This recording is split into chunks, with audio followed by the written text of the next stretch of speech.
Whittward, Carver, and the Chronicles of Crumpet Chaos.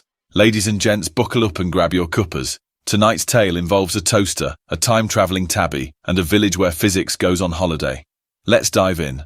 Lower Splott. Population 43.5.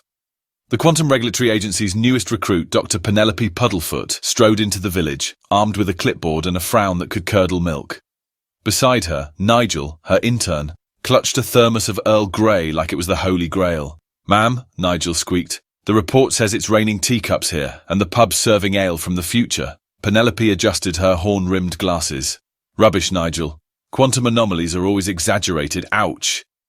A porcelain teacup bounced off her head, splashing chamomile down her blazer.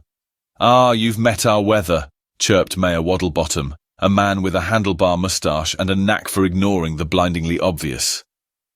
"We've also got a duck that quotes Cicero. Lovely chap, hates breadcrumbs." The culprit, Reginald Flapdoodle, a retired quantum physicist turned amateur baker.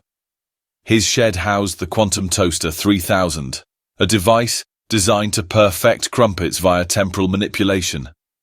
Instead, it had turned Lower Splott into a reality show directed by Chaos. "See?" Reginald beamed, waving a glowing crumpet. "Toasted in 5 dimensions. Crispy yet paradoxically doughy." Penelope's eye twitched. "You've breached 7 QRA protocols. Your toasters entangled the village with a universe where sheep wear top hats." Outside, a flock of quantum sheep bleated mournfully. Half alive, half dead, all fabulous.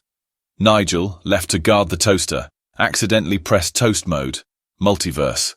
The shed vanished, replaced by a disco ball the size of a barn. The duck began reciting Beowulf in Old English. Meanwhile, Penelope confronted a time loop at the pub. Every time she ordered a gin, the bartender, aged 20 years, forgot her order and asked, "New here, love?"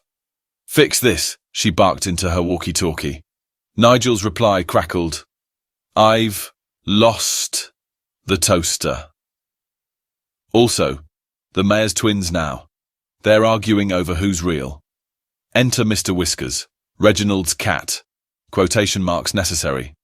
The beast had been nudging the toaster's dials with his paw, splicing timelines to ensure infinite tuna shipments. "Clever bugger," Reginald muttered. "He's been using the Heisenberg uncertainty principle to optimize nap times." Penelope cornered the cat, now wearing a tiny monocle. "You're coming to QRA headquarters?" Mr. Whiskers yawned, activated a hidden lever, and teleported the toaster into the Jurassic period. "Meow," he said, which roughly translates to "checkmate, bureaucrat." With the toaster gone, Lower Splott stabilized, mostly. The duck retained tenure as Latin tutor, the sheep kept their hats, and Nigel won the village over by inventing quantum scones, somehow both burned and unbaked. The QRA, eager to avoid paperwork, blamed solar flares and promoted Penelope for her restraint. She retired the next day, opened a bakery, and specialized in crumpets. As for Mr. Whiskers, last seen riding a triceratops, toasting marshmallows over a volcano. Moral of the story? Never trust a physicist with a pastry. And ducks, always bet on Cicero. Cheers.